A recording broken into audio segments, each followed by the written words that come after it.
So they did this survey. And they went to a group of people. And they divided them into males and females. And they said, hey guys, tell us about yourself. So the guys said, I am 5'6", I weigh 170, I like the color blue.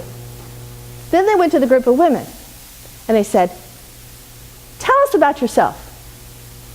What do you think the women said? You know, don't you? What do you think the women said? I'm overweight. My hair is thinning. I have bags under my eyes. We didn't say, tell us your faults. We said, tell us about yourself. So when you're doing this judgment thing in your head, or when you're worrying about getting to work on time in the morning, what you're doing is you're affecting all the systems in your body, and you're creating that stress. You're damaging your arteries. You're causing loss of confidence in your mind. You're getting fuzzy thinking, because it's hard to think through facts. Your behavior is changing. So all of that is causing you to age, and it's making you more vulnerable to illness. Because that's what we turn to manage our stress. We turn to sugar, we turn to alcohol, we turn to financial ruin and destroying our relationships. That's what we do. That makes things a whole lot better, right? Exercise helps the body repair and helps the body go on the action that it is feeling it needs to do. Let's talk about all the ways that exercise is going to help you feel safer. The body repairs itself through exercise. This is like fabulous because you see, we get all out of sorts chemically. Our chemicals get all messed up.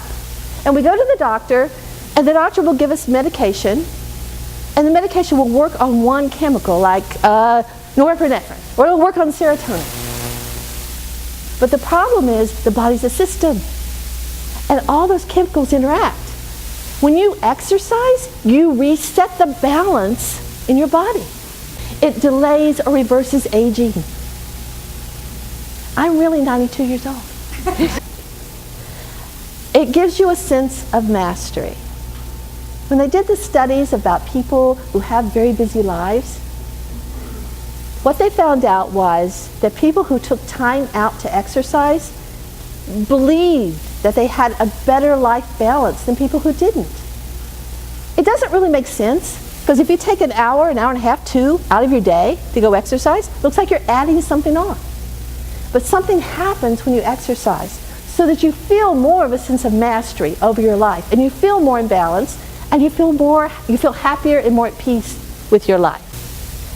Exercise makes you smarter. Okay, if I hadn't read the studies myself, I wouldn't believe it. If I were you, I'd tell you I don't believe it. The ability to fight back after a mistake. It is very hard to fail. It is very hard to fail. But for people to be successful, you have to know how to fail. Being able to fail is a skill. Anxiety. If you put people with anxiety on a treadmill, which is very, very hard, because people with anxiety do not want to feel all of that, difficulty breathing. In 6 sessions, the anxiety is significantly down, and their life is improved. We are creatures of habit. If we can't change the way we hang our toilet paper, how are we going to change our habit about exercise? If you thought a medicine would save your life, don't you think you would take it? Not necessarily. Because it makes you sick. It's uncomfortable. You don't want to do it that day. Maybe you'll do it the next day.